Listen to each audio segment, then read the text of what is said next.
तो ये सीधी तस्वीरें हम आपको दिखा रहे हैं राष्ट्रपति भवन से। राष्ट्रपति द्रौपदी मुर्मू वहां से रवाना हो रही हैं संसद भवन के लिए। अब से कुछ ही देर में वो संसद भवन पहुंचेंगी।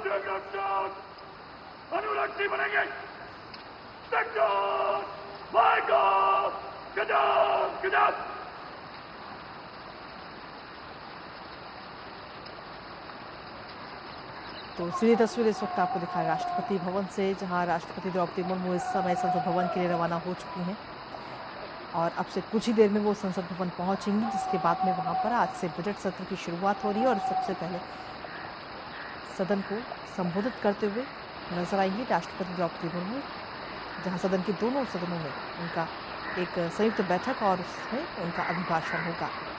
उनके अभिभाषण में किन किन मुद्दों का जिक्र होगा, उस पर हर किसी की नज़र लगातार बनी हुई है। हमारे साथ हमारे सहयोगी ऋषि सुक्त जुड़ गए हैं, सीधा उनका रुख करेंगे फोन लाइन पर। ऋषि, सीधी तस्वीर इस वक्त हम अपने दर्शकों को दिखा रहे हैं राष्ट्रपति भवन से, जहां राष्ट्रपति द्रौपदी मुर्मू इस समय संसद भवन के लिए रवाना हो चुकी हैं। बिल्कुल, देखिए इस समय राष्ट्रपति भवन से राष्ट्रपति इस समय धीरे धीरे विजय चौक की ओर बढ़ रही हैं और हम जानते हैं कि राष्ट्रपति का जो अंगरक्षक दल है उसके मौजूदगी में उनके साथ ये काफिला रवाना हो रहा है।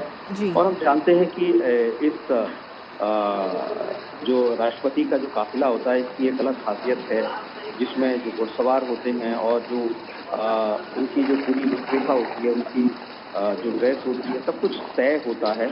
और इन अंगरक्षकों को विशेष भर्ती के माध्यम से राष्ट्रपति भवन में राष्ट्रपति की अंगरक्षक के तौर पर इनको भर्ती किया जाता है। तो एक कह सकते हैं कि भारतीय लोकतंत्र की शान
तो ये तस्वीरें इस वक्त आपको दिखा रहे हैं राष्ट्रपति द्रौपदी मुर्मू अब से कुछ ही देर में संसद भवन पहुंचने वाली। उनका जो ये पूरा विशेष काफिला है वो इस समय राष्ट्रपति भवन से रवाना हो चुका है।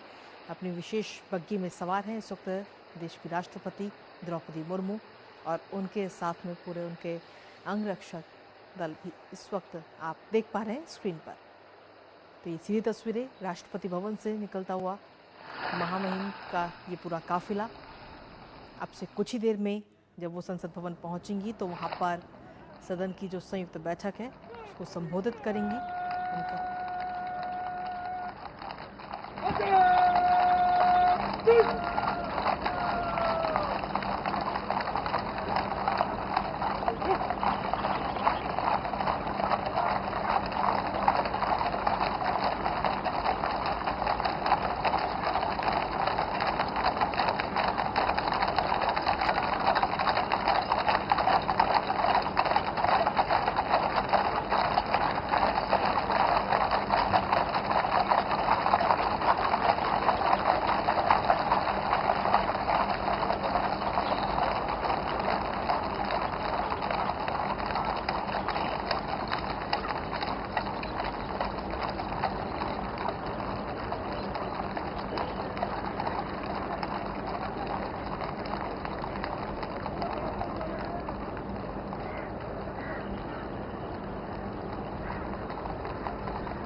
तो ये पूरा काफिला इस समय आप देख रहे हैं राष्ट्रपति भवन से ये काफिला निकला है देश की राष्ट्रपति द्रौपदी मुर्मू का और अब से कुछ ही देर में संसद ये पूरा काफिला पहुंचेगा जहां राष्ट्रपति द्रौपदी मुर्मू का अभिभाषण होगा।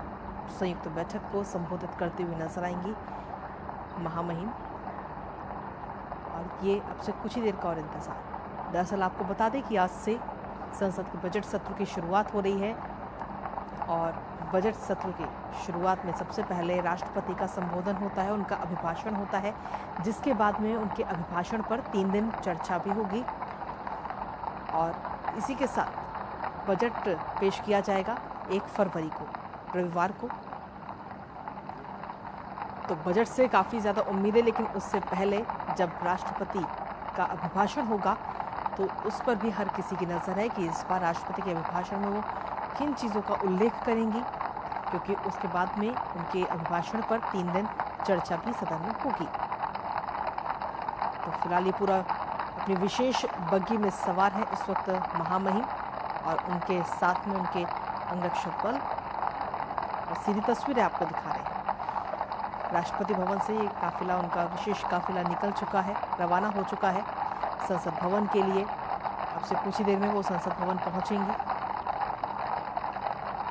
जहां पर उनका अभिभाषण होगा। काफ़ी खास रहता है आज का ये दिन। अपनी विशेष बग्गी में इस वक्त महामहिम सवार हैं और उनका ये विशेष काफिला अब से कुछ ही देर का और इंतज़ार जब संसद भवन ये विशेष काफिला पहुंचेगा।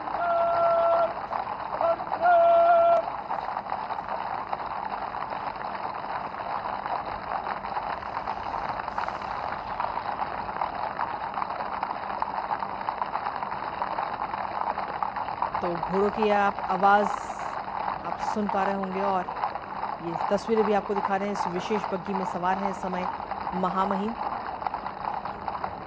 और ये विजय चौक इस समय ये काफिला पहुंच चुका है और बस संसद भवन पहुंचने में कुछ ही देर का और समय। जब राष्ट्रपति का अभिभाषण होगा तो उसमें कौन कौन से मुद्दों का जिक्र किया जाता है इस पर हर किसी की नज़र है, क्योंकि उसके बाद में 3 दिन उस पर चर्चा भी होनी है, विशेष चर्चा उस पर होगी सदन में।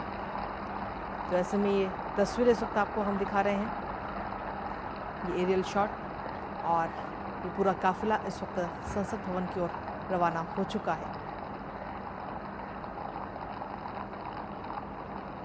इस बार 1 तारीख को जब बजट पेश किया जाएगा तो उस बजट से भी काफ़ी ज़्यादा उम्मीदें इस वक्त आम जन को हैं। क्या चीज़ें महंगी होंगी, क्या सस्ती होंगी, और किस वर्ग को कितना लाभ मिलेगा, कितनी राहत मिलेगी, इस पर हर किसी की नज़र है। क्योंकि महिलाओं की अगर हम बात करें तो वो अपने रसोई खर्चे में कटौती की उम्मीद करती हैं, और ऐसे में हर वर्ग को इस वक्त उम्मीदें हैं इस बार के बजट सत्र से कि जब बजट पेश किया जाएगा तो उन्हें कितनी राहत मिलेगी। किसानों की अपनी उम्मीदें हैं, युवाओं की अपनी उम्मीदें हैं, और जो व्यापारी वर्ग है उसकी भी अपनी उम्मीदें हैं। हालांकि देखना होगा कि इस बार के बजट सत्र में क्या कुछ खास रहता है और किसकी उम्मीदें कितनी पूरी हो पाती हैं। तो ये फिलहाल तस्वीरें आपको दिखा रहे हैं, सीधी तस्वीरें। ये विजय चौक इस वक्त काफिला पहुंच चुका है, और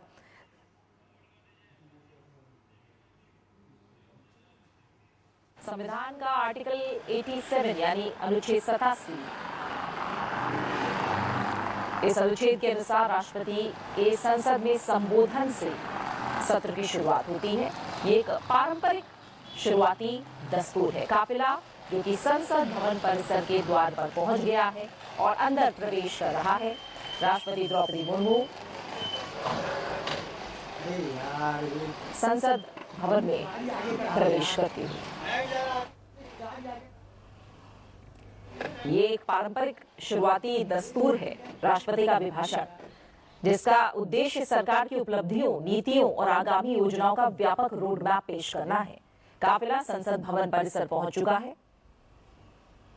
11 बजे संसद की कार्रवाई, और तस्वीरों में हम देख रहे हैं प्रधानमंत्री नरेंद्र मोदी का आगमन संसद भवन में हो चुका है। लोकसभा अध्यक्ष उनका अभिवादन करते हुए, और प्रधानमंत्री नरेंद्र मोदी अब मौजूद संसद भवन में, और राष्ट्रपति का काफिला भी संसद भवन पहुंच चुका है।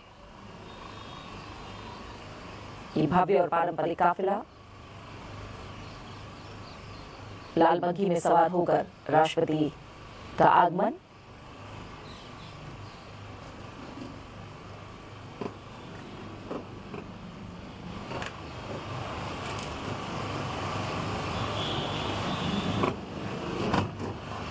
सीधी तस्वीरें आप देख रहे हैं संसद भवन परिसर से। भारतीय संविधान आर्टिकल 87, जिसके तहत राष्ट्रपति लोकसभा के प्रत्येक आम चुनाव, यानी जब भी आम चुनाव होगा उसके बाद जो पहला सत्र होगा उसकी शुरुआत राष्ट्रपति के अभिभाषण के साथ होगी, और हर साल का जो पहला सत्र होगा वो, जो कि आमतौर पर बजट सत्र होता है, इस दौरान संसद के दोनों सदनों की संयुक्त बैठक को राष्ट्रपति संबोधित करते हैं। राष्ट्रपति द्रौपदी मुर्मू, जिनके काफिला पहुंच चुका है संसद भवन, आज राष्ट्रपति के अभिभाषण के साथ सत्र की शुरुआत, संयुक्त बैठक को वो संबोधित करेंगी। सरकार की नीतियों, आगामी योजनाओं का एक नीतिगत विवरण यह अभिभाषण होगा। सरकार के एजेंडे और दिशा का व्यापक फ्रेमवर्क आज इस अभिभाषण के जरिए हम देखेंगे, सुनेंगे।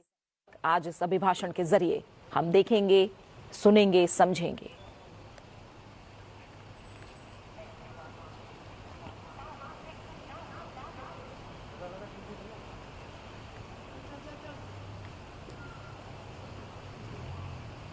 आर्टिकल 87 अनुच्छेद 87 राष्ट्रपति का एक विशेष संबोधन से जुड़ा हुआ, जो हर साल और नई सरकार बनने के बाद अनिवार्य है।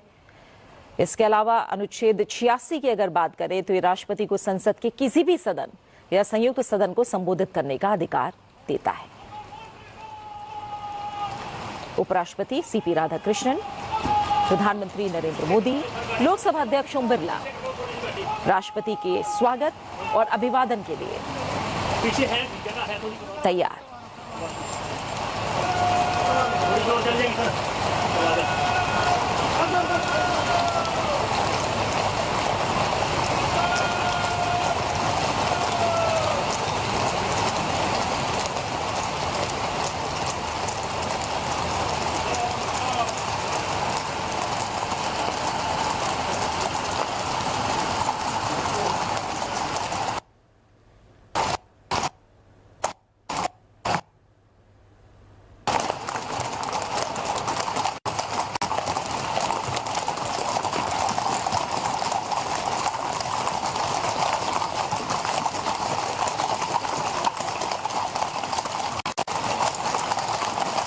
राष्ट्रपति द्रौपदी मुर्मू का आगमन हो चुका है। उपराष्ट्रपति सीपी राधाकृष्णन, जो कि राज्यसभा के पदेन सभापति हैं, प्रधानमंत्री नरेंद्र मोदी और लोकसभा अध्यक्ष ओम बिरला उनके स्वागत और अभिवादन के लिए द्वार पर मौजूद हैं।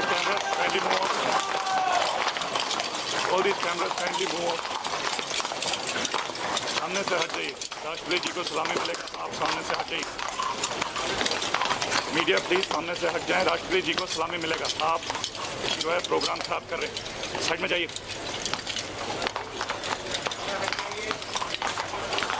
आप राष्ट्रपति की सलामी के बीच में नहीं आ सकते, आप साइड में जाइए।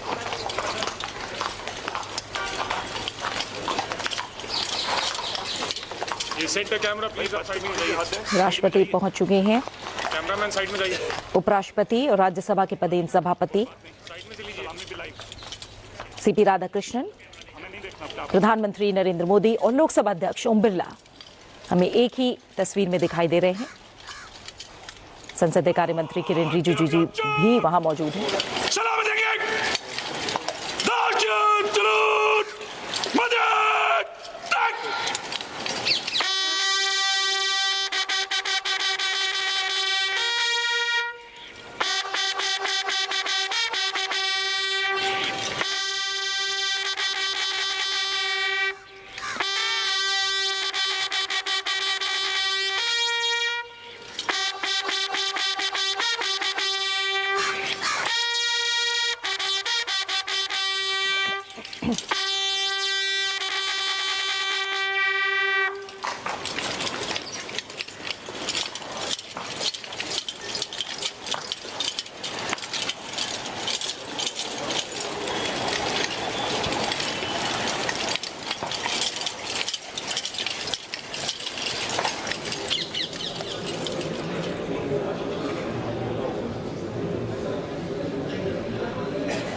संसद भवन में अंदर प्रवेश करती हुई राष्ट्रपति द्रौपदी मुर्मू, उपराष्ट्रपति और राज्यसभा के पदेन सभापति सीपी राधाकृष्णन, प्रधानमंत्री नरेंद्र मोदी, लोकसभा अध्यक्ष ओम बिरला।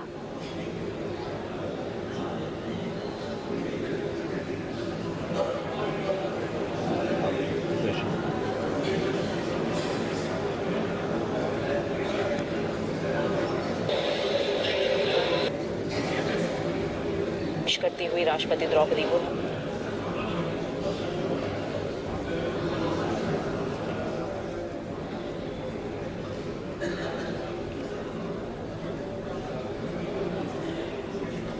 बस कुछ ही पलों में संसद के बजट सत्र की शुरुआत और ये तमाम परंपरा के अनुसार राष्ट्रपति द्रौपदी मुर्मू अभिभाषण, कुछ ही पलों में उनका अभिभाषण होगा।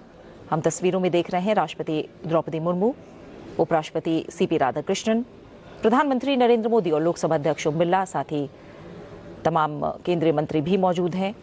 केंद्रीय मंत्री किरेन रिजिजू को भी हम तस्वीरों में देख पा रहे हैं। और बजट सत्र की आज विधिवत और एक तरह से हम कहें तो पारंपरिक शुरुआत। महामहिम राष्ट्रपति जी,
ठीक है।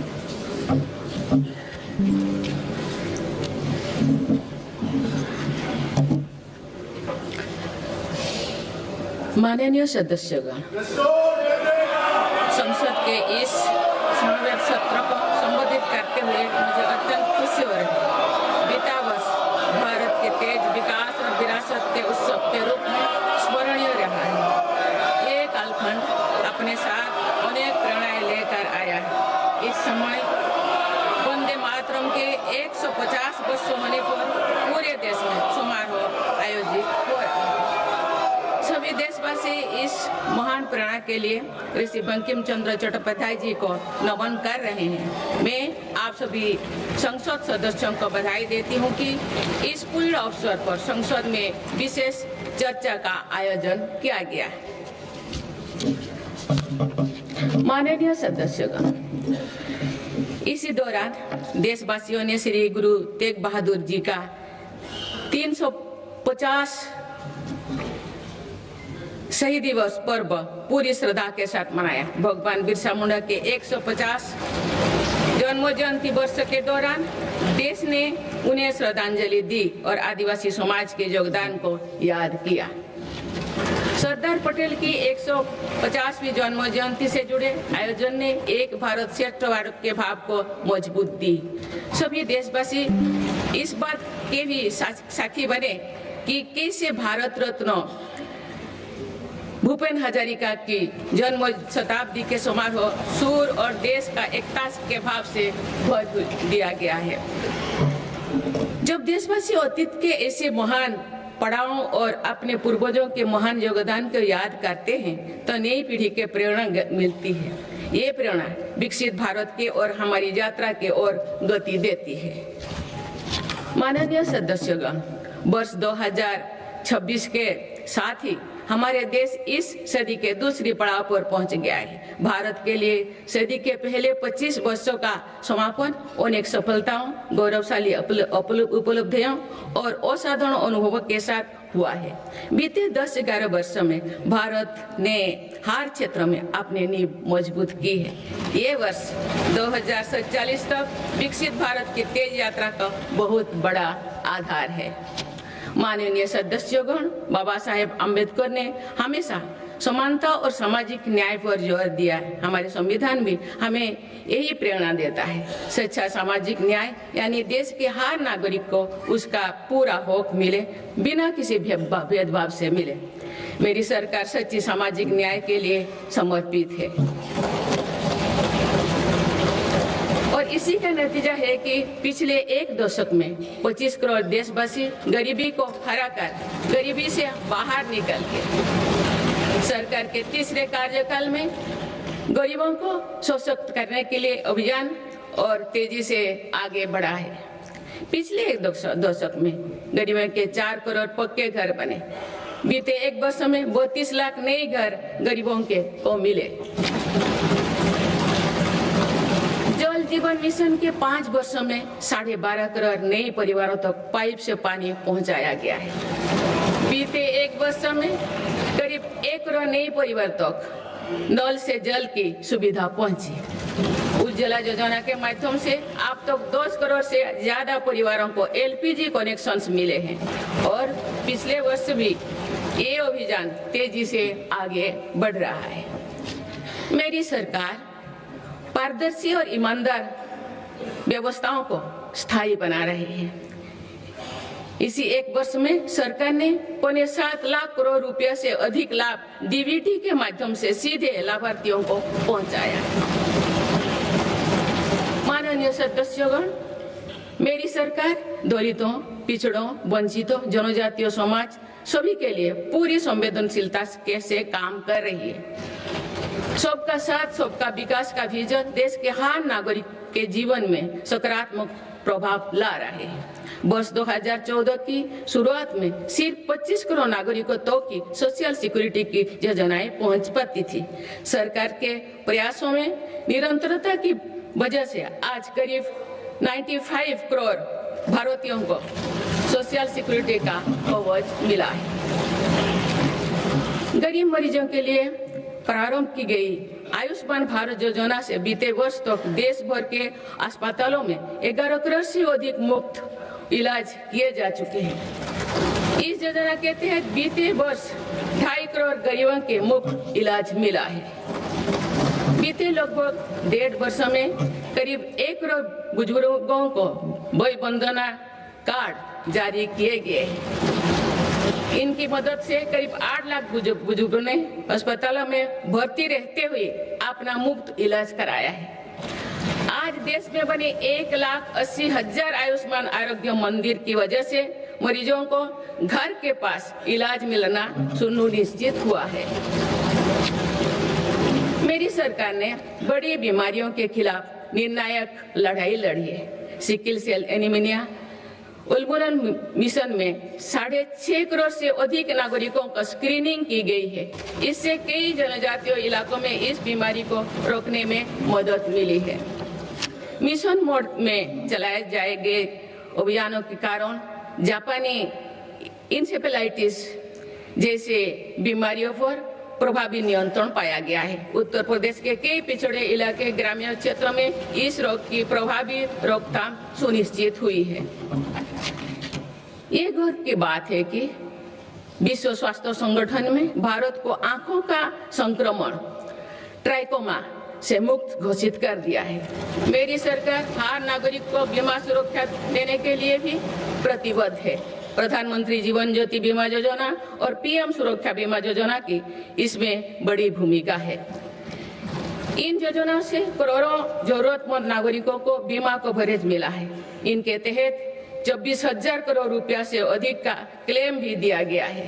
ये योजनाएं संकट के समय करोड़ों गरीबों का संबल बनी है।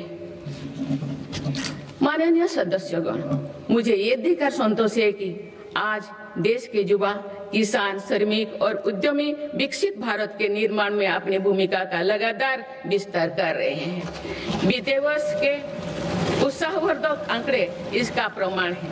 पिछले वर्ष में भारत ने रिकॉर्ड 350 मिलियन टन से ज्यादा खाद्यान्नों का उत्पन्न हुआ है।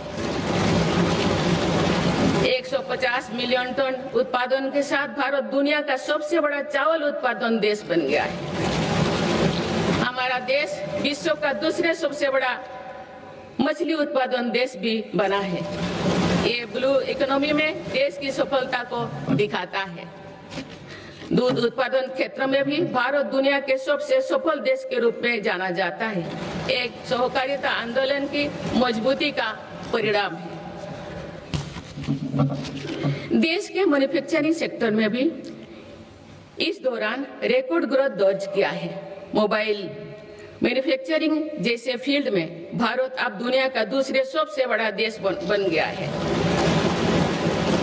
2025-26 के पहले 5 महीने में भारत का स्मार्टफोन एक्सपोर्ट 1 लाख करोड़ रुपया के पार हो गया था। इस साल भारत ने 100 से अधिक देशों को इलेक्ट्रिक व्हीकल का निर्यात शुरू किया। माननीय सदस्यगण, मेरी सरकार भ्रष्टाचार और घोटाला से मुक्त व्यवस्था का निर्माण करने में सफल हो रहा है। इससे करदाताओं की एक पाई देश के विकास और जन कल्याण से खर्च हो रही है। भारत आज आधुनिक इंफ्रास्ट्रक्चर पर अभूतपूर्व निवेश कर रहा है। जल, थल, नभ हर क्षेत्र में भारत की तेज गति आज विश्व में चर्चा का विषय है। अटल जी के समय पीएम ग्रामीण सड़क योजना शुरू हुई थी। बीते 1 वर्ष में भारत ने लगभग 18,000 किलोमीटर नई ग्रामीण सड़कें जोड़ी है। अब भारत की करीब पूरी ग्रामीण आबादी सड़क से जुड़ चुकी है। गरीब तथा मध्यम वर्ग की सेवा में लगी भारतीय रेल तेजी से 100% इलेक्ट्रिफिकेशन के लक्ष्य के प्रति आगे बढ़ रही है। मिजोरम के आइजल और नई दिल्ली को डायरेक्ट रेल रोड से जोड़ा गया है। बीते वर्षों जब आइजल के स्टेशन पर पहली बार राजधानी एक्सप्रेस का आगमन हुआ तो स्थानीय लोगों के उत्साह ने सारे देश को प्रसन्नता से के भाव से जोड़ा है।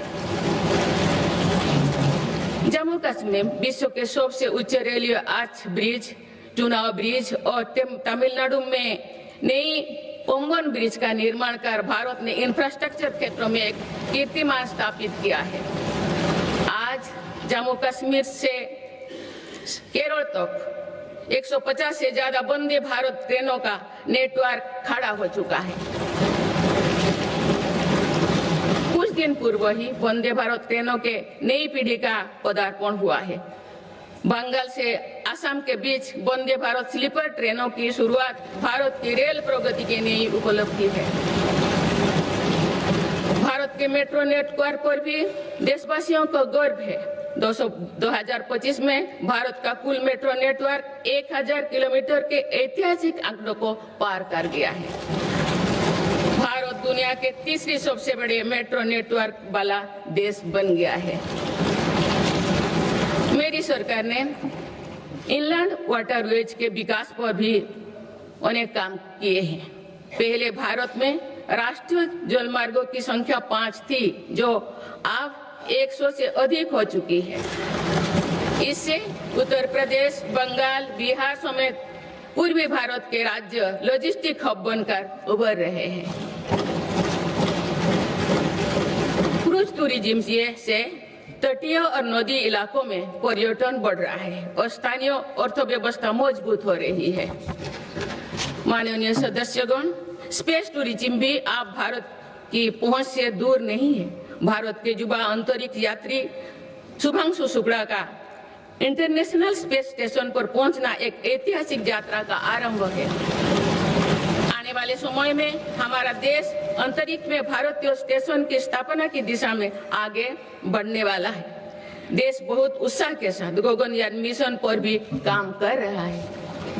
माननीय सदस्यगण, दशकों से लंबित परियोजनाओं को गति देने के लिए योजनाओं के लाभ को हर लाभार्थी तक पहुंचाने के लिए मेरी सरकार ने प्रगति नाम से एक नई व्यवस्था आरंभ की है।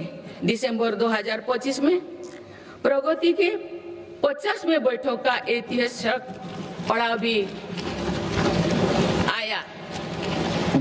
बीते वर्ष में प्रगति ने 85 लाख करोड़ रुपया से अधिक के प्रोजेक्ट्स के गति दी। लाखों करोड़ रुपया की कल्याणकारी योजनाओं को धरातल पर उतारने में मदद की। रिफॉर्म, परफॉर्म, ट्रांसफर के जिस मंत्रों को लेकर देश चल रहा है, उसकी सफलता में प्रगति की इन बैठक ने बहुत बड़ी भूमिका निभाई है। माननीय सदस्यगण, बीते 11 वर्षों में देश की आर्थिक नींव बहुत मजबूत हुई है।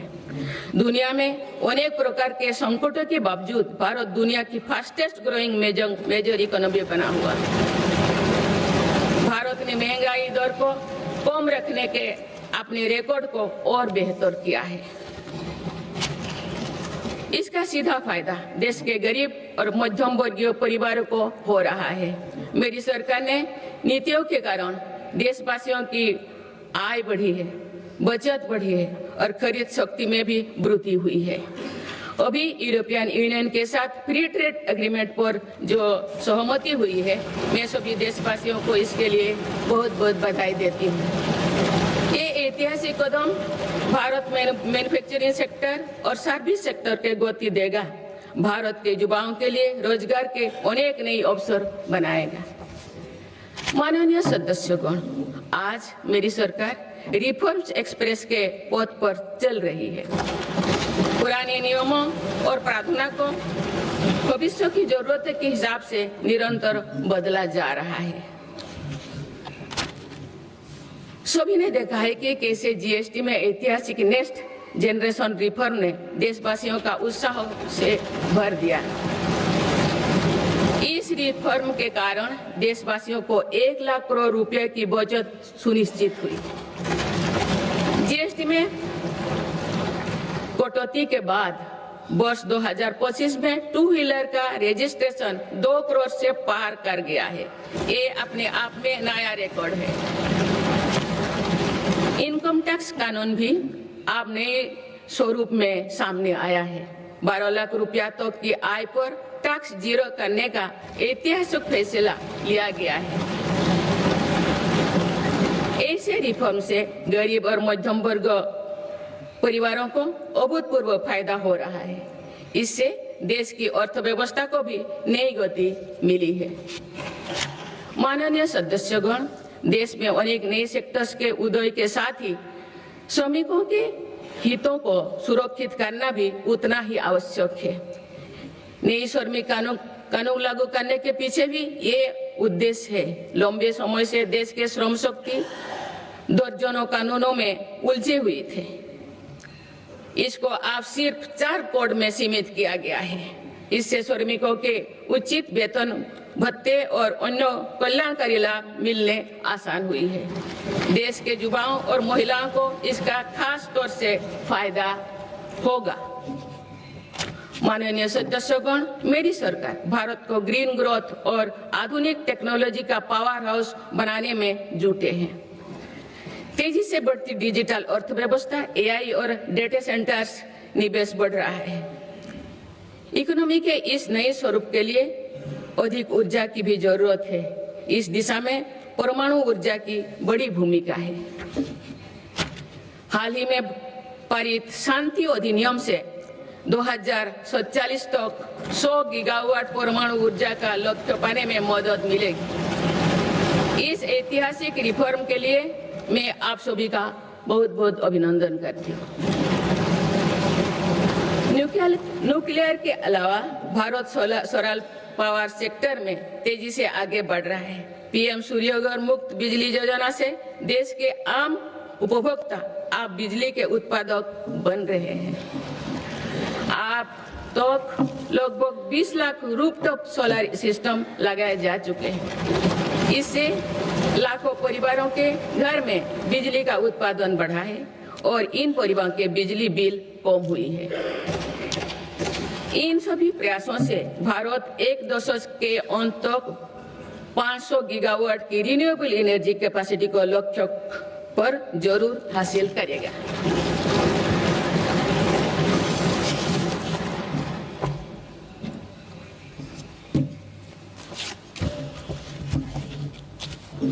माननीय सदस्यगण, किसी भी न्याय व्यवस्था की वास्तविक सफलता इस बात से तय होती है कि उसके कानून नागरिकों से भय का नहीं बल्कि सुरक्षा, सुविधा एवं सशक्तिकरण का भाव पैदा करे। इस बात को ध्यान में रखते हुए भारतीय न्याय संहिता को तेजी से लागू किया गया है। साथ ही जन विश्वास कानून का एक और संस्करण भी देश में लाया गया है। अभी तक 300 से अधिक प्रावधानों को अपराधी की श्रेणी से बाहर किया जा चुका है। विकसित भारत के संकल्प की सिद्धि के लिए मेरी सरकार इस रिफॉर्म एक्सप्रेस की गति को निरंतर तेज करती है। माननीय सदस्यगण, आजादी के बाद भारत की प्रगति को कुछ शहरों और क्षेत्रों से ज्यादा गति मिली। भारत का एक बहुत बड़ा क्षेत्र और बहुत बड़ी आबादी ऐसे रही जिसे उचित अवसर नहीं मिल पाया। अब मेरी सरकार पिछले क्षेत्र और वंचित आबादी के सामर्थ्यों को विकसित भारत की ऊर्जा बना रहे हैं। आज पूर्वोदय यानी पूर्व भारत के तेज विकास पर विशेष बल दिया जा रहा है। आज पश्चिम बंगाल और ओडिशा के समुद्री क्षेत्रों में प्रगति की नई संभावनाएं बन रही है। पूर्वोत्तर का क्षेत्र भी आज विकास की मुख्य धारा से जुड़ रहा है। पूर्वोत्तर में असम श्रीमद शंकर देव जी की जैसे महान विभूतियों की भूमि है। अब वो दिन भी दूर नहीं है। असम में बनी सेमीकंडक्टर चिप दुनिया भर के इलेक्ट्रिक उत्पादों की लाइफलाइन बनेगी। इस क्षेत्र में कनेक्टिविटी पर भी अभूतपूर्व बल दिया जा रहा है। माननीय सदस्यगण, बीते 11 वर्षों में पूर्वोत्तर में 7,200 किलोमीटर से ज्यादा राष्ट्रीय राजमार्ग बनाए गए हैं। इससे दूर दराज, पहाड़ी, जनजातीय और सीमावर्ती इलाकों तक पहुंचना आसान हुआ है। साथ ही प्रधानमंत्री ग्राम सड़क योजना के तहत लगभग 50,000 किलोमीटर ग्रामीण सड़कें बनी हैं। इससे बाजार, अस्पताल और स्कूल तक पहुंचना सरल हुआ है। 11 वर्षों में पूर्वोत्तर में रेलवे के विकास पर 80,000 करोड़ रुपया से अधिक का निवेश किया गया है। अरुणाचल प्रदेश, त्रिपुरा और मिजोरम, इन तीनों राज्यों की राजधानियों अब ब्रॉड गेज रेल लाइन से जुड़ चुकी है। इससे इन इलाकों में आर्थिक प्रगति, रोजगार और पर्यटन उद्योग के लिए नई द्वार खुले हैं। साथ साथ पूर्वोत्तर की आरोग्य और सुरक्षा के लिए भी ये दशक निर्णय का दशक रहा है। ईटानगर में स्टेट कैंसर इंस्टीट्यूट और असम के शिवसागर में मेडिकल कॉलेज बनने से लाखों परिवारों को इलाज में मदद मिलेगी। सिक्किम के सिच्चे में मेडिकल कॉलेज और अगरतला में महिलाओं और बच्चों का अस्पताल बनने से भी बड़ी सुविधा होगी। इस तरह के प्रयासों से पूर्वोत्तर में एक बड़ा हेल्थ इंफ्रास्ट्रक्चर तैयार हो रहा है। माननीय सदस्यगण, जो पिछड़ा हो वो मेरी सरकार की प्राथमिकता है। पीएम जनमन योजना पीएम जनमन योजना आदिवासियों में भी सबसे पिछड़े जनजातियों की 20,000 से ज्यादा गांवों को विकास से जोड़ा जा रहा है। इन गांवों में गरीबों के करीब 2.5 लाख घर इसी योजना के माध्यम से बने हैं। धरती आबा जनजातियों ग्राम उत्कर्ष अभियान से भी आदिवासी क्षेत्रों में विकास को अभूतपूर्व गति मिल रही है। इन दोनों योजनाओं पर सरकार 1 लाख करोड़ रुपया से अधिक खर्च कर रही है। पिछले 11 वर्षों में अनुसूचित जाति के लाखों छात्रों को 42,000 करोड़ रुपया से अधिक की पोस्ट मैट्रिक छात्रवृत्ति दी गई है। इससे करीब 5,000 विद्यार्थियों को लाभ हुआ है। 5 करोड़ विद्यार्थियों को लाभ हुआ है। आदिवासी क्षेत्रों में सरकार ने 400 से अधिक एकलव्य आदर्श आवासीय विद्यालय भी खोले हैं। इनमें जनजातीय बच्चों को अच्छी शिक्षा और बेहतर भविष्य मिल रहा है। माननीय सदस्यगण, कृषि का महत्व समझाते हुए संत तिरुवल्लुवर ने कहा था कि समाज के लोग चाहे जिस भी काम से जुड़े हो, हर व्यक्ति का जीवन एक मेहनती किसान के परिश्रम पर निर्भर होता है। इसलिए मेरी सरकार खुशहाल किसान को विकसित भारत की पहली प्राथमिकता के रूप में देखती है। इसी भावना के साथ सरकार ने पीएम किसान सम्मान निधि जैसे योजना को शुरू किए हैं। अब तो इस योजना से किसानों को 4 लाख करोड़ रुपया से अधिक राशि सीधे उनके खाता में भेजी गई है। मेरी सरकार की सही नीतियों और प्रयासों से आज देश के कृषि उत्पादन तेजी से बढ़ रहा है। वर्ष 2024-25 में खाद्यान्न और बागवानी की फसलों में रिकॉर्ड उत्पादन हुआ है। सरकार इन फसलों का भी उत्पादन बढ़ाने के लिए काम कर रही है, जिसमें अभी तक हमारा कृषि क्षेत्र पीछे था। सरकार की मंशा है कि इससे कृषि उत्पादकों का आयात भी कम हो। खाद्य तेल, तिलहन और दलहन से जुड़े नेशनल मिशन के कारण इन क्षेत्रों में देश आत्मनिर्भरता की ओर बढ़ रहा है।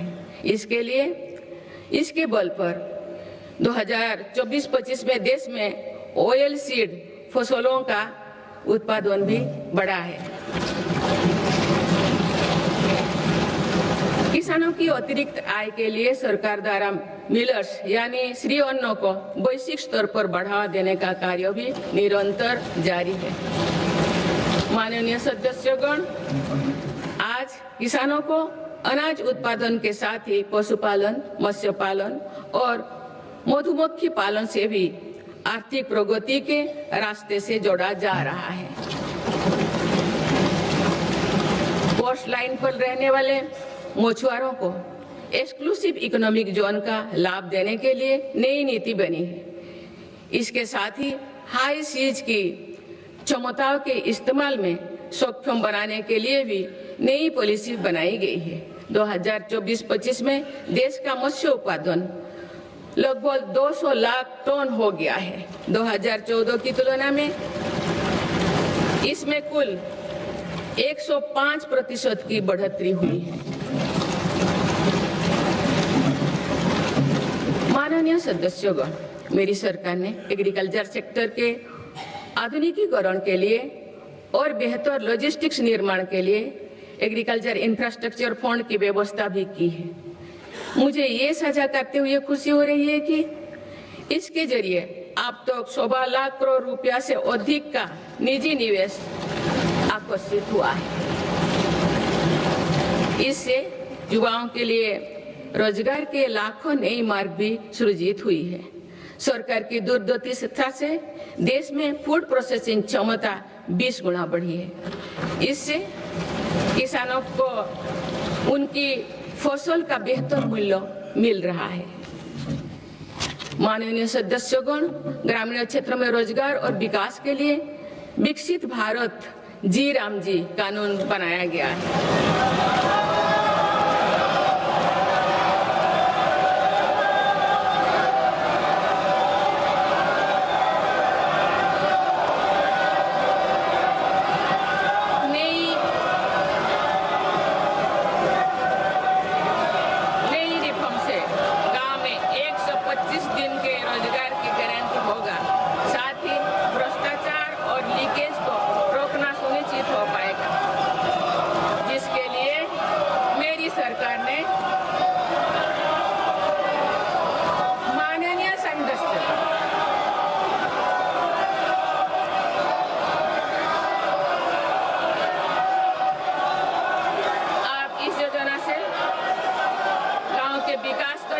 मिलेगी और किसान, पशुपालन और मछुआरे साथियों के लिए नई सुविधाएं निर्मित होगी।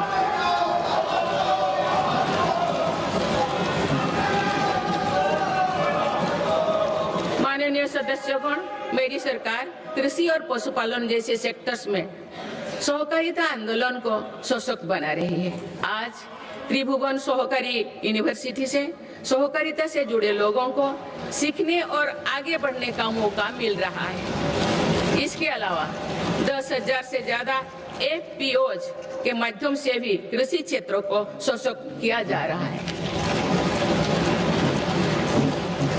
माननीय सदस्यगण, मेरी सरकार स्पष्ट रूप से मानती है कि देश का विकास सभी देशवासियों को आगे बढ़ने का समान अधिकार देकर ही संभव है। इसलिए आज देश वुमेन लेड डेवलपमेंट के मंत्र के साथ आगे बढ़ रहा है। मेरी सरकार ने महिलाओं के लिए समर्पित विशेष योजनाएं बनाए हैं और साथ ही अन्य योजनाओं के केंद्र में भी महिलाओं को रखा है। प्रधानमंत्री आवास योजना से लेकर जल जीवन मिशन तक हर योजना में महिला लाभार्थियों को बड़ी वरीयता मिली है। देश के विकास में महिलाओं की भागीदारी बढ़ाने के लिए मेरी सरकार ने 10 करोड़ महिलाओं को स्वयं सहायता समूहों से जोड़ा है। आज देश में लखपति दीदियों की संख्या 2 करोड़ से ज्यादा हो चुका है। बीते एक वर्ष में ही 60 लाख से ज्यादा महिलाएं लखपति दीदी बनी हैं। मेरी सरकार कुल 3 करोड़ महिलाओं को लखपति दीदी बनाने के लक्ष्यों को जल्द प्राप्त करने वाले हैं। माननीय सदस्यगण, नमो ड्रोन दीदी योजना भी देश के सुदूर अंचलों तक महिला सशक्तिकरण का एक पर्याय बनकर उभरी है। ये प्रशिक्षित ड्रोन दीदी अब आधुनिक तकनीक से जरिए एग्रीकल्चर सेक्टर को ट्रांसफॉर्म कर रहे हैं। मेरी सरकार महिलाओं की आर्थिक उन्नति के साथ साथ अनेक पोषण, स्वास्थ्य और शिक्षा जैसी सभी विषयों पर ध्यान दे रही है। सितंबर के महीने में चलाए गए स्वस्थ नारी सशक्त परिवार अभियान के तहत लगभग 7 करोड़ महिलाओं की स्वास्थ्य जांच हुई है। इस अभियान ने महिलाओं को त्वरित इलाज शुरू करने में मदद की है। माननीय सदस्यगण, मेरी सरकार की प्रगतिशील सोच और नीतियों के परिणाम स्वरूप देश के हर महत्वाकांक्षी क्षेत्र में महिलाएं तेजी से आगे बढ़ी है। इसी दिशा में कुछ ही महीने पहले देश ने एक और बड़ा माइलस्टोन हासिल किया है। राष्ट्रीय शिक्षा अकादमी यानी एनडीए में महिला कैडेट्स का पहला बैच पास आउट हुआ है। इससे ये विश्वास और मजबूत हुआ है कि देश के विकास और सशक्तिकरण में नारी शक्ति सबसे आगे खड़ी है। माननीय सदस्यगण, श्री गुरु तेग बहादुर जी ने हमें सिखाया है, भय काहू को देत नए भय मानत आन, यानी हम ना किसी को डराएं और ना किसी से डर कर जिए।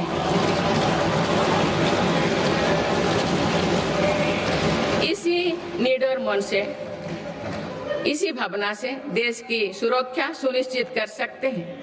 भारत ने सिद्ध किया है कि शक्ति का प्रयोग उत्तरदायित्व और विवेक के साथ किया जा सकता है। ऑपरेशन सिंदूर से विश्व ने भारतीय सेना का शौर्य और पराक्रम देखा। हमारे देश ने अपने संसाधनों के बल पर आतंकियों के अड्डे को ध्वस्त कर दिया है। मेरी सरकार ने कड़ा संदेश दिया है कि भारत पर किसी भी आतंकी हमले का जवाब दृढ़ और निर्णायक होगा। सिद्धू जल समझौते को स्थगित किया जाना भी आतंकवाद के विरुद्ध हमारी लड़ाई का हिस्सा है। देश की रक्षा व्यवस्था को और मजबूत बनाने के लिए मिशन सुदर्शन चक्र पर भी काम हो रहा है। माननीय सदस्यगण, मेरी सरकार की नीतियों के अनुरूप सुरक्षा बलों ने माओवादी आतंक पर भी निर्णायक कार्रवाई की है। वर्षों तक देश के 126 जिलों में असुरक्षा, भय और अविश्वास का वातावरण था। माओवादी विचारधारा ने कई पीढ़ियों का भविष्य अंधकार में डाल दिया। इसका सबसे ज्यादा नुकसान हमारे युवाओं, आदिवासी और दलित भाई बहनों को हुआ। आज माओवादी आतंक की चुनौती 126 जिलों से घटकर 8 जिलों तक सीमित हो गए हैं। इनमें भी 3 जिले ही ऐसे हैं जो गंभीर रूप से प्रभावित हैं। इस एक साल में माओवादी से जुड़े लगभग 2000 लोगों ने आत्मसमर्पण किया है। इससे लाखों नागरिकों के जीवन में शांति लौटी है। माओवादी से प्रभावित रहे इलाकों में परिवर्तन को आज पूरे देश देख रहा है। बीजापुर के एक गांव में 26 साल बाद बस पहुंची तो लोगों ने किसी उत्सव की तरह खुशी मनाई।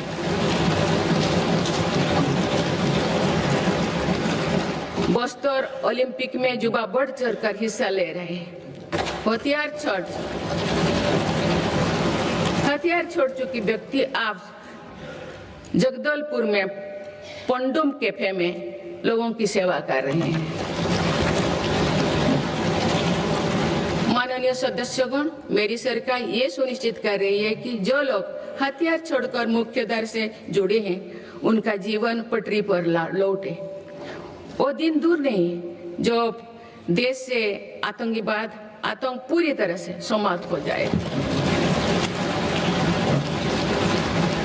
माननीय सदस्यगण, गुरुदेव रविंद्रनाथ टैगोर ने कहा था कि आजादी तब तक अधूरी है जब तक आत्मनिर्भरता का जीवन ना जिया जाए।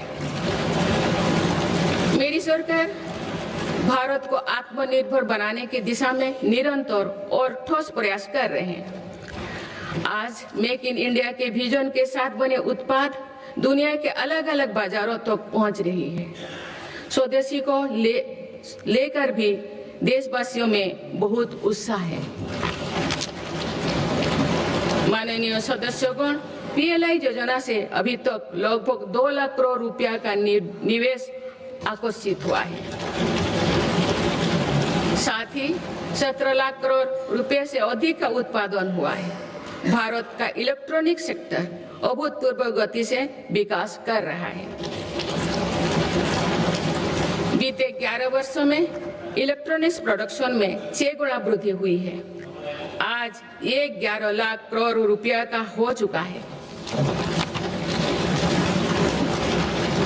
वर्ष 2025 में भारत का डिफेंस प्रोडक्शन 1.5 लाख करोड़ रुपया से पार हो चुका है और डिफेंस एक्सपोर्ट भी रिकॉर्ड 23,000 करोड़ रुपया से ऊपर चल गया है। ऑपरेशन सिंदूर के बाद made in India defence platform पर भरोसा मजबूत हुआ है।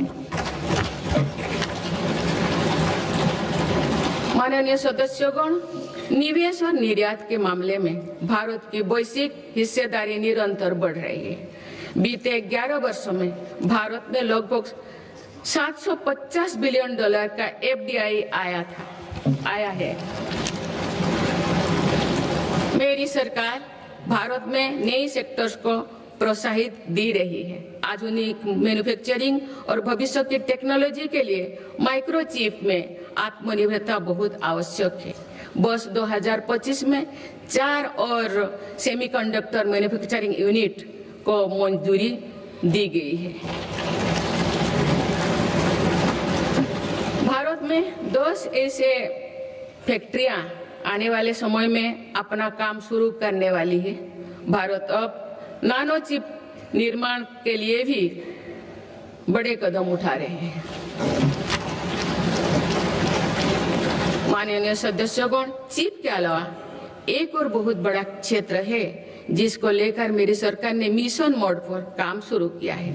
राष्ट्रीय क्रिटिकल मिनरल्स मिशन से जरूरी मिनरल के लिए विदेशों पर निर्भरता को कम किया जा रहा है। माननीय सदस्यगण, अतीत में भारत समुद्री व्यापार की एक महाशक्ति हुआ करता था, लेकिन गुलामी के बाद दशकों की उपेक्षा के कारण आज भारत का 95% व्यापार विदेशी जहाजों पर होता है। इस पर हर वर्ष 6 लाख करोड़ रुपया से अधिक खर्च होते हैं। मेरी सरकार इस स्थिति से देश को बाहर निकालने में जुटी है।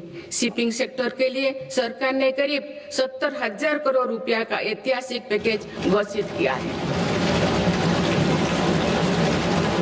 बड़े जहाजों को इंफ्रास्ट्रक्चर का स्टेटस दिया गया है। इतना ही नहीं, शिपिंग से जुड़ी पुराने कानूनों को भी वर्तमान जरूरतों के हिसाब से बदला गया है।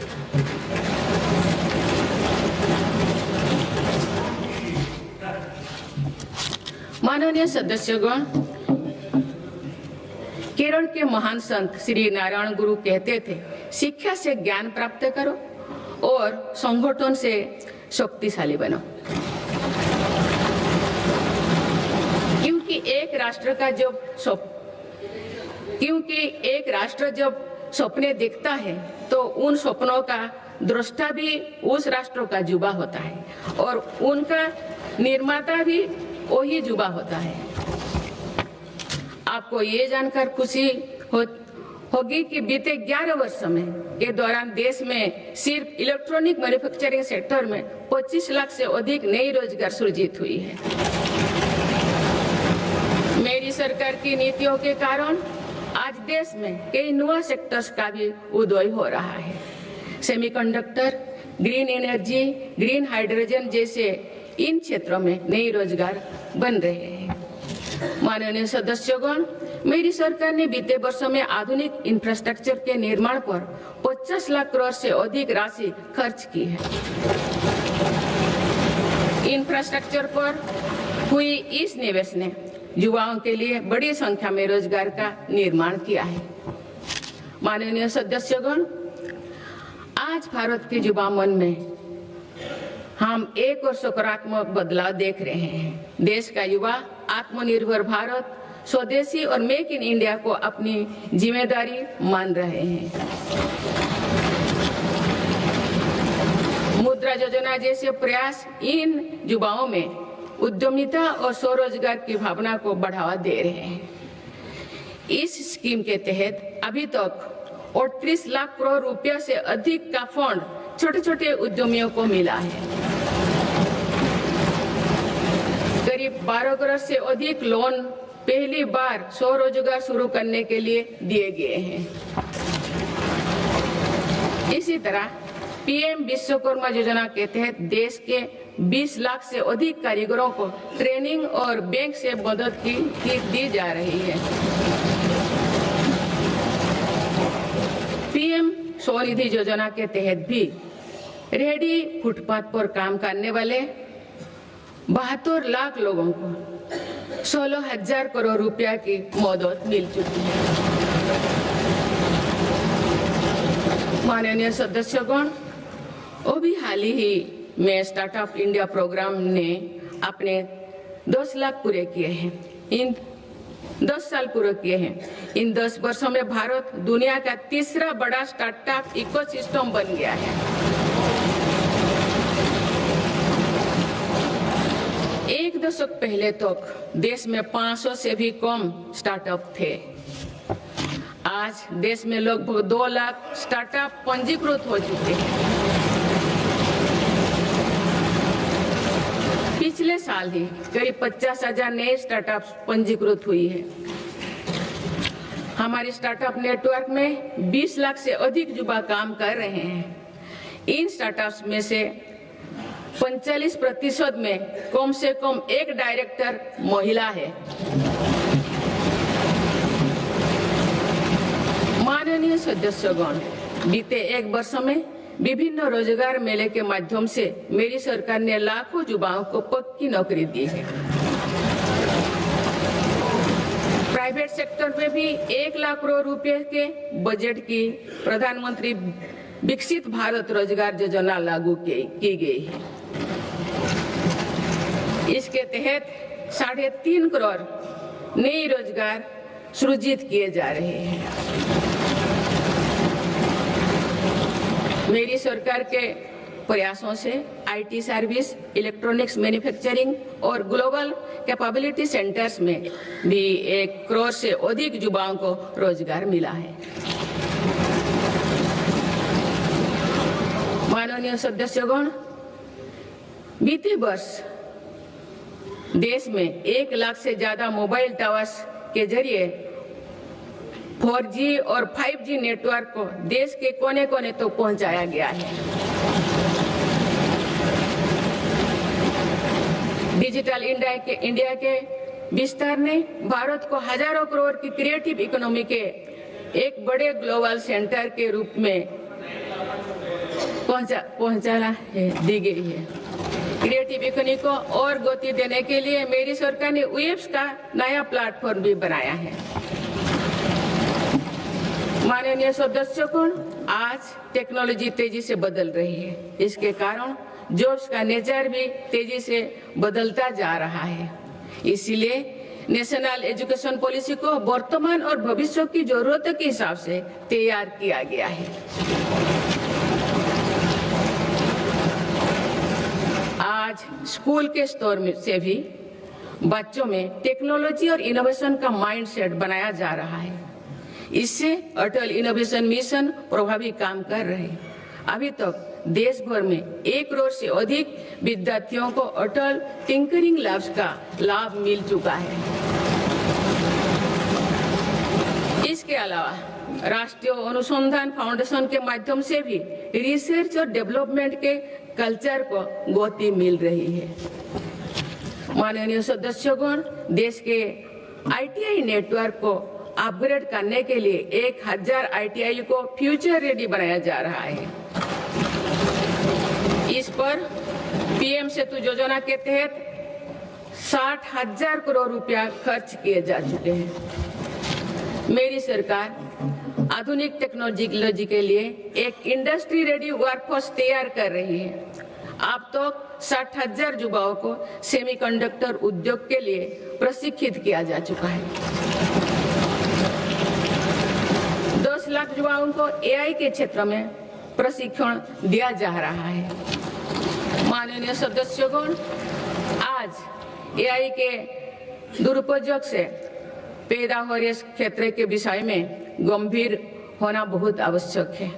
डीप फेक, मिस इन्फॉर्मेशन और फेक कंटेंट लोकतंत्र, सामाजिक सौहार्द और जनता के विश्वास के लिए बड़ा खतरा बनते जा रहे हैं। इस गंभीर विषय पर आप सभी को मिलकर विचार करना चाहिए। माननीय सदस्यगण, भारत के युवाओं और मेरी सरकार के साझा प्रयासों से देश में खेलों का भी अभूतपूर्व विकास हो रहा है।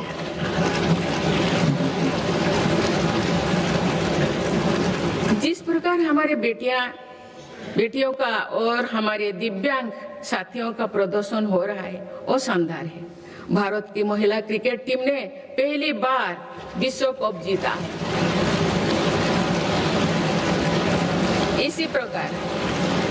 इसी प्रकार ब्लाइंड वुमेन क्रिकेट टीम ने भी वर्ल्ड कप जीता। मैं अपनी बेटियों को बहुत बहुत शुभकामनाएं देती हूँ। इसी तरह आगे बढ़ते रहे। माननीय सदस्यगण, बीते दशक में भारत में खेल से जुड़े हर व्यवस्था में रिफॉर्म किए गए हैं। मेरी सरकार ने खेलो भारत नीति बनाए हैं और खेलों से जुड़े संस्थानों को पारदर्शी बनाया जा रहा है। हमारी तैयारियां और आत्मविश्वास का परिणाम है कि भारत को 2030 कॉमनवेल्थ गेम्स की मेजबानी का दायित्व दिया जा रहा है। आप सबको सहयोग करना है। मुझे विश्वास है कि देश की एक समर्थ युवा शक्ति विकसित भारत के निर्माण में निर्णायक भूमिका निभाएगी। मेरी सरकार ने देश की युवा शक्ति को राष्ट्र चिंतन से जोड़ने के लिए विकसित Bharat young leaders dialogue platform भी शुरू किया है।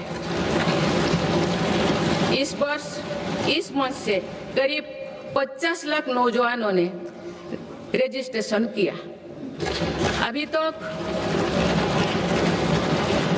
तक माई भारत संगठन से भी करीब 2 करोड़ युवा जुड़ चुके हैं। माननीय सदस्यगण, आप सब जानते हैं कि इस समय विश्व एक कठिन कालखंड से गुजर रहा है। लंबे समय से चले आ रहे वैश्विक समीकरण भी आज बदल रहे हैं। युद्ध की अनिश्चितताओं ने भी वैश्विक स्थिरता और वैश्विक अर्थव्यवस्था को संकट में डाल रखा है।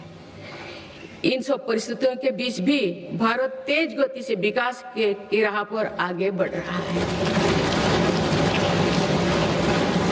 भारत की इस सफलता के पीछे मेरी सरकार की संतुलित विदेश नीति और दूरगामी सोच की बड़ी भूमिका है।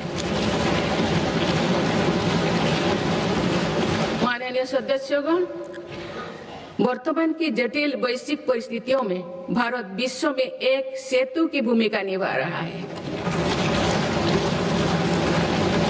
युद्धरत देश भी महत्वपूर्ण मुद्दों को लेकर भारत पर अपना भरोसा व्यक्त करते हैं। ये संतोष की बात है कि भारत ने संतुलन, निष्पक्षता और मानवीय दृष्टिकोण को प्राथमिकता दी है। इनके बाद भी इंडिया फर्स्ट के संकल्प को अटल बनाए रखा। माननीय सदस्यगण, भारत ने पूरे विश्व में ग्लोबल साउथ की आवाज को और मुखरता से तेज किया है। इनमें अफ्रीका और लैटिन अमेरिका सहित ऐसे सभी भूभागों में नई पार्टनरशिप्स बनाए हैं और पुराने संबंधों को मजबूती दी है। भारत ने बिम्स्टेक, G20, ब्रिक्स, एससीओ और अन्य अंतर्राष्ट्रीय मंचों पर अपनी उपस्थिति को भी लगातार मजबूत बनाया है। माननीय सदस्यगण, भारत का हमेशा ये मानना रहा है कि ग्लोबल पॉलिटिक्स और कोऑपरेशन का अंतिम ध्येय मानवता की सेवा होना चाहिए। देश ने अपने एक्शन से इसके प्रेरणादायक उदाहरण भी पेश किए हैं। Latin America, south east Asia, Pacific islands और पड़ोसी देशों में संकट के समय आगे आकर हर संभव सहायता पहुंचाई।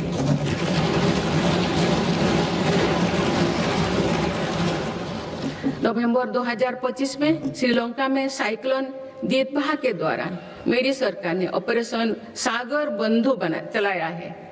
हमारे देश ने म्यांमार और अफगानिस्तान में भी फास्ट रेस्पॉन्डर की भूमिका निभाई है। माननीय सदस्यगण, भारत अपनी व्यापक भूमिका और सकारात्मक सक्रियता के साथ आज कई वैश्विक संगठनों में बड़ी जिम्मेदारियां निभा रहे हैं। इस साल ब्रिक्स की अध्यक्षता भारत के पास है और दुनिया इसे सकारात्मक दृष्टि से देख रही है। भारत भविष्य के अवसरों और चुनौतियों को देखते हुए वैश्विक समुदाय को एक मंच पर लाने के लिए ग्लोबल एआई इम्पैक्ट समिट भी करने जा रहा है। ये आयोजन भी दुनिया के लिए एक महत्वपूर्ण इवेंट साबित होगा। माननीय सदस्यगण, विकसित भारत के लक्ष्य तक पहुंचने के लिए जितना महत्व आधुनिक विकास को देना है, उतना ही महत्व अपने राष्ट्रीय आत्मसम्मान और सांस्कृतिक स्वाभिमान को भी देना है। सांस्कृतिक दृष्टिकोण से भारत विश्व के समृद्धतम देशों में से एक है। मेरी सरकार इस विरासत को देश की ताकत बनाने के लिए काम कर रही है। गुलामी के कालखंड में मकाले के षड्यंत्र द्वारा भारत के लोगों में हीन भावना में भरने काम किया गया था। आप आजादी के बाद पहली बार मेरी सरकार ने ही उसे तोड़ने का साहस किया है।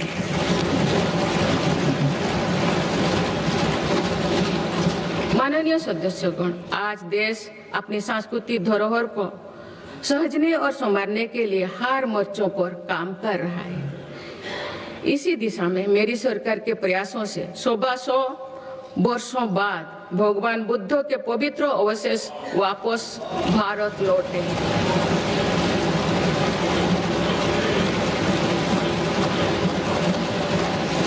उन्हें आप सामान्य जनमानस के दर्शन के लिए समर्पित किया गया है। इस वर्ष सौराष्ट्र के सोमनाथ मंदिर के नवनिर्माण के 75 वर्ष भी पूरी होने जा रहे हैं।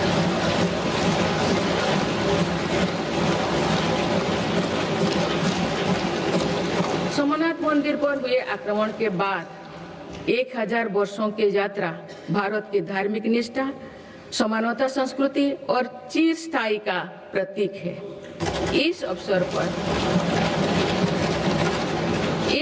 पर जिस उत्साह से देश भर के लोगों ने सोमनाथ स्वाभिमान पर्व में हिस्सा लिए हैं, वो अतुलनीय है।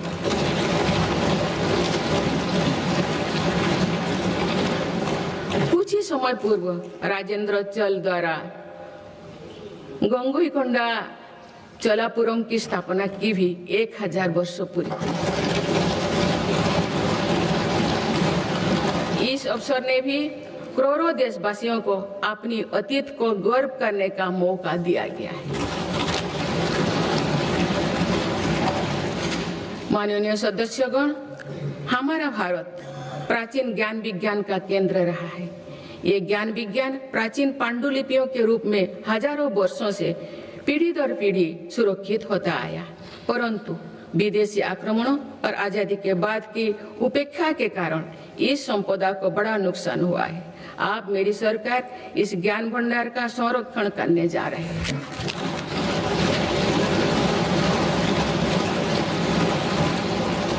ज्ञान भारतम अभियान के माध्यम से देश भर के प्राचीन पांडुलिपियों के डिजिटलीकरण का काम शुरू किया गया है। आने वाले समय में ये प्रयास भारतीय ज्ञान परंपरा को सुरक्षित करने और जन सुलभ बनाने में महत्वपूर्ण भूमिका निभाएंगे। माननीय सदस्यगण, मेरी सरकार देश की आदिवासी विरासत को संरक्षित करने के लिए आदिवासी म्यूजियम भी बनवा रहे हैं। इसी क्रम में हाल ही में छत्तीसगढ़ में शहीद वीर नारायण सिंह आदिवासी स्वतंत्रता संग्राम सेनानी संग्रहालय को लोकार्पित किया गया है। मुझे एक कहते हुए प्रसन्नता हो रही है कि मेरे सरकार ने देश के संविधान का संताली भाषा में अनुवाद करवाया है और आदिवासी समाज का गौरव बढ़ाया है। माननीय सदस्यगण, जब हम अपने परंपराओं और संस्कृति का सम्मान करते हैं तो विश्व भी उसका सम्मान करता है।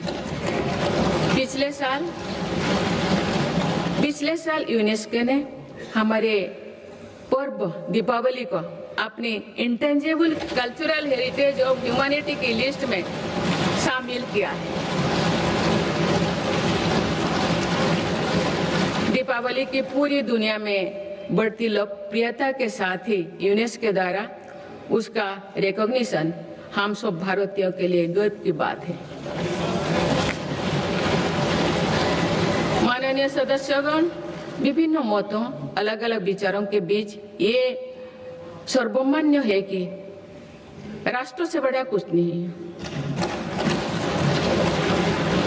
पूज्य महात्मा गांधी, नेहरू जी, बाबा साहेब, सरदार पटेल, जेपी जी, लोहिया जी, पंडित दीनदयाल उपाध्याय, अटल जी सभी इसी विचार के रहे हैं कि लोकतंत्र में विषय पर भेदभाव होना स्वाभाविक है, लेकिन कुछ विषय मतभेदों से परे होना चाहिए।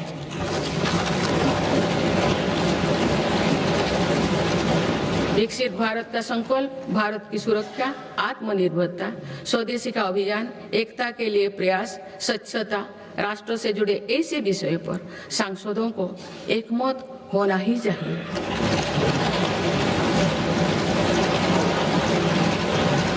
हमारे संविधान की भावना भी यही है। इसीलिए मेरा आज आप सभी से आग्रह है कि हर सांसद राष्ट्रहित के विषय पर एकमत होकर देश की प्रगति का हिस्सा बनकर चर्चा करें, देश की प्रगति में नई ऊर्जा भरे। माननीय सांसदगण, आज सभी देशवासी देख रहे हैं कि भारत अपने भविष्य के एक महत्वपूर्ण पड़ाव पर है।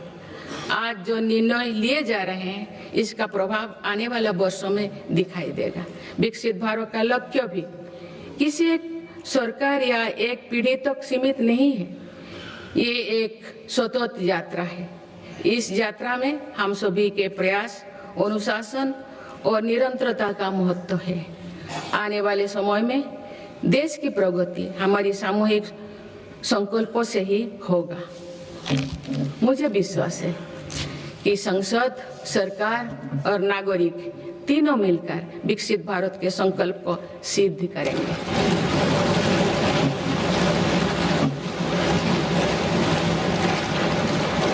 हम भारतवासी राष्ट्रहित को सर्वोपरि रखते हुए संवैधानिक मूल्यों के साथ आगे बढ़ेंगे। सभी देशवासी अपने कर्तव्यों का निर्वहन राष्ट्रहित, राष्ट्र कल्याण में करेंगे। इसी विश्वास के साथ मैं सभी सांसदों को एक सफल और सार्थक सत्र के लिए बहुत बहुत शुभकामनाएं देती हूँ। धन्यवाद। जय हिंद, जय Bharat.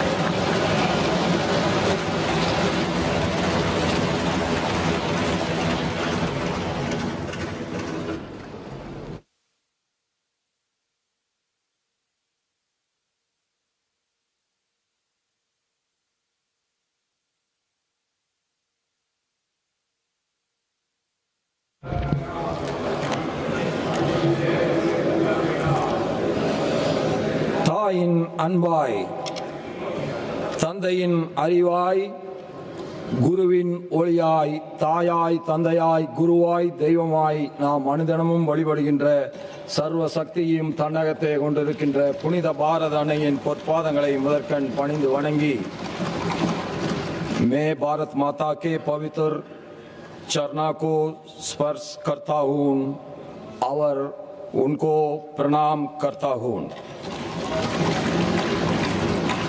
Honorable President of India and honorable members, I seek to read some parts of the English version of Honorable President's address, and the rest may be considered as read. It gives me immense pleasure to address both houses of the Parliament assembled together. Presently, India is celebrating 150 years of Vande Mataram. The people of India are paying homage to Rishi Bankim Chandra Chattopadhyay for this profound source of inspiration. I congratulate the honorable members that a special discussion in Parliament was organized on this auspicious occasion. Honorable members, during this period, the citizens commemorated the 350th anniversary of martyrdom of Sri Guru Tegh Bahadur Ji with deep reverence.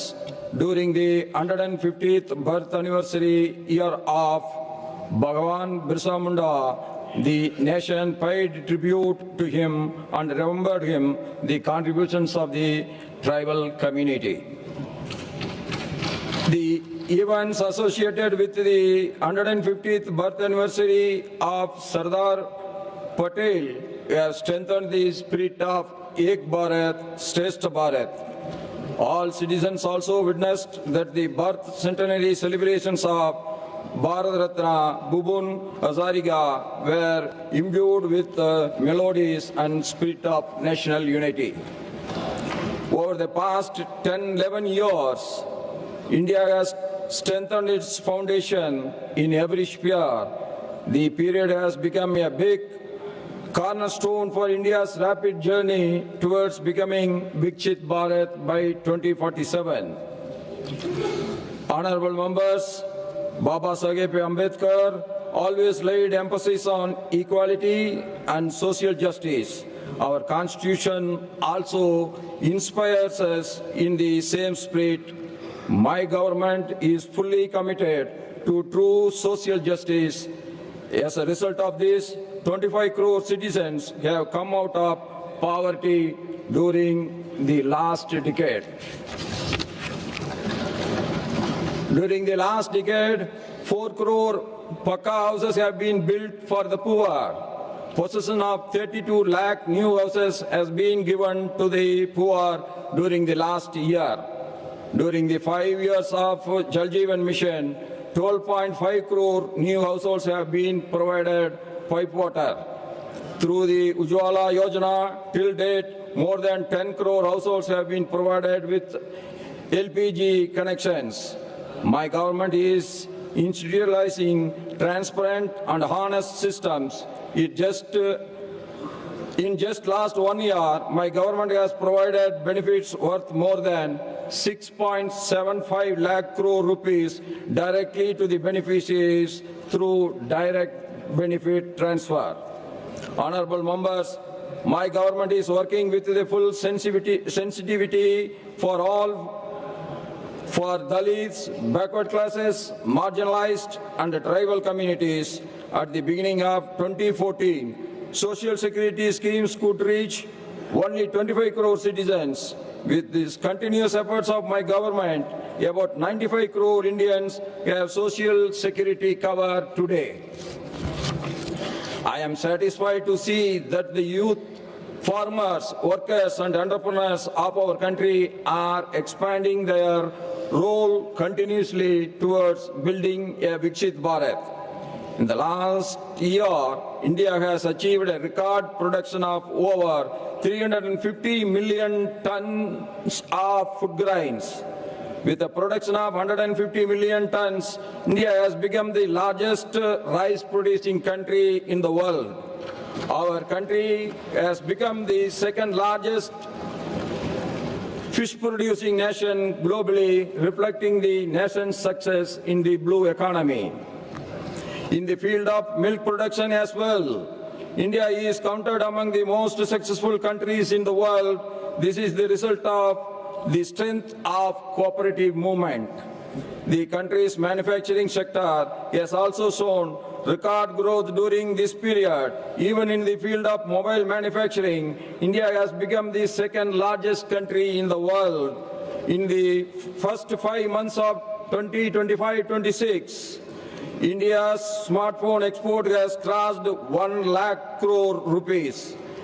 This year, India has started exporting electrical vehicles to more than 100 countries. Honorable members, the Pradhan Mantri Gram Sadak Yojana was launched during the tenure of Atalji. During the last 1 year, India has added approximately 18,000 kilometers new rural roads. Aisal in Mizoram, the New Delhi have been connected by direct rail route. India has achieved a historic milestone in the field of infrastructure by building the world's highest railway arc bridge, Senab Bridge in Jammu Kashmir and the new Bamban Bridge in Tamil Nadu. Today, from Jammu Kashmir to Kerala, a network of more than 150 Vande Bharat trains has been established. In year 2025, India's total metro network has crossed the historic mark of 1,000 kilometers. Now India has become a nation with the third largest metro network in the world. My government launched a new initiative named Pragati. Over the years, Pragati has accelerated projects worth over 85 lakh crore rupees. Despite various global crises, India has continued to be the fastest growing major economy of the world. I compliment all citizens on the conclusion of negotiations for a free trade with the European Union. It will give impetus to the manufacturing sector and the service sector in India and also create new employment opportunities for the youth of India. The income tax law has been revamped. A historic decision has been taken to exempt income up to 12 lakh rupees from taxation. During the last 11 years, more than 7,200 kilometers of national highways have been built in the northeastern region alone. More than 80,000 crore rupees have been invested for the development of railways in the northeastern region during the last 11 years.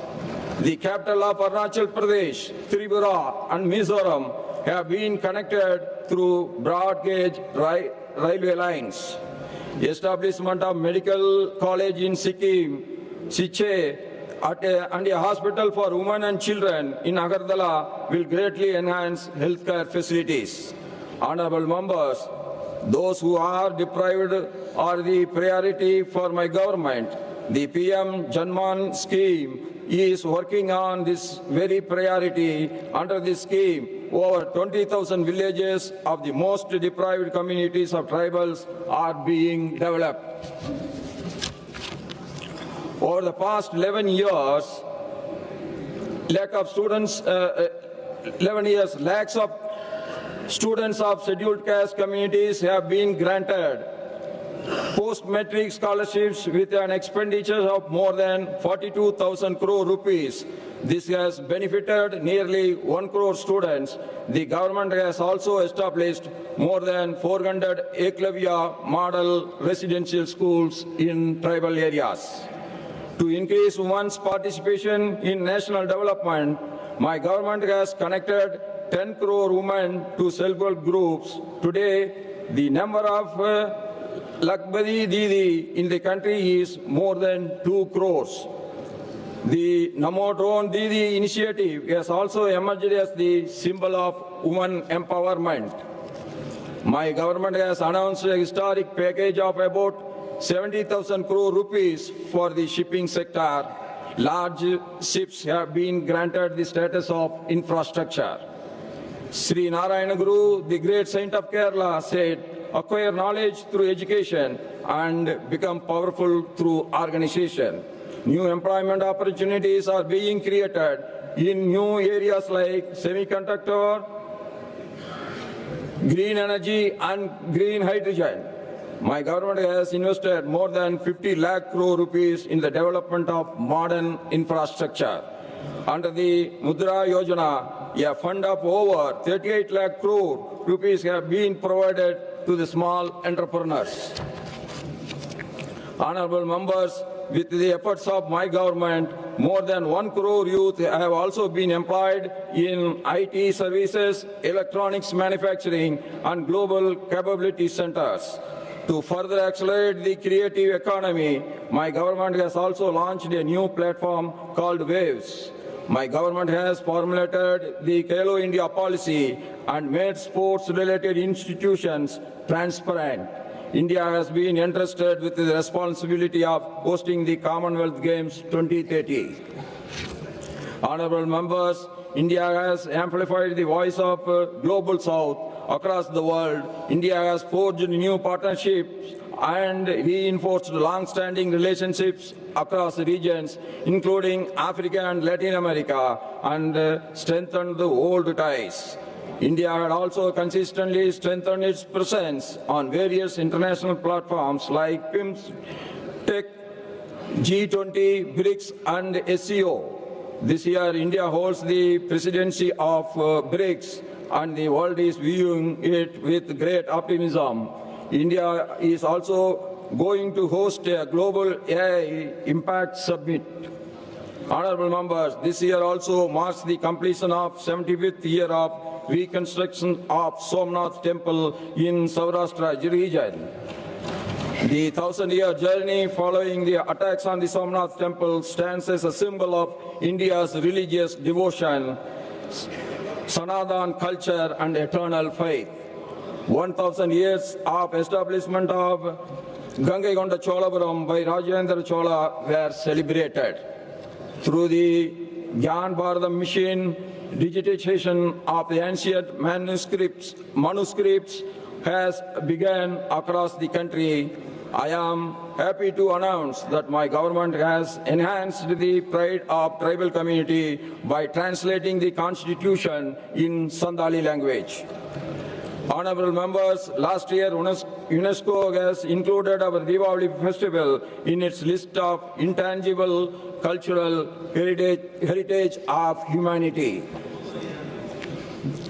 Amid differing opinions and diverse viewpoints, there is one universal truth that nothing is bigger than the nation.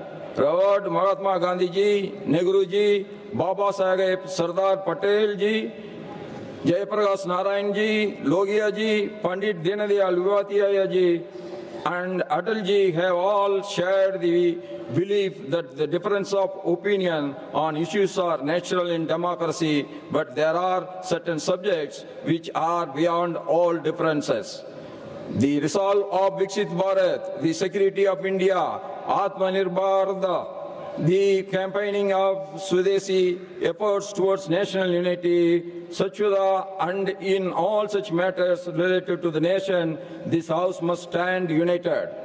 This too is the spirit of our Constitution. Therefore, today I appeal to all of you, let every member of Parliament take a unified stand on issues of national interest, participate in the discussion as a part of nation's progress, and infuse new energy into India's journey forward.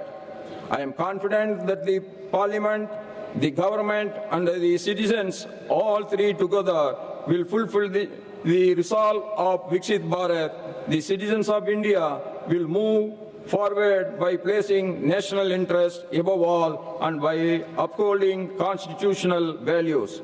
All citizens will discharge their duties in the interest of the nation. and for the welfare of the nation. With this confidence, I extended my best wishes to this House for a successful and meaningful session ahead. Thank you. Jai Hind, Jai Bharat. நீதி வலுவா செங்கோலின் கொற்றம் வாழ்க. நன்றி, நமஸ்கார்.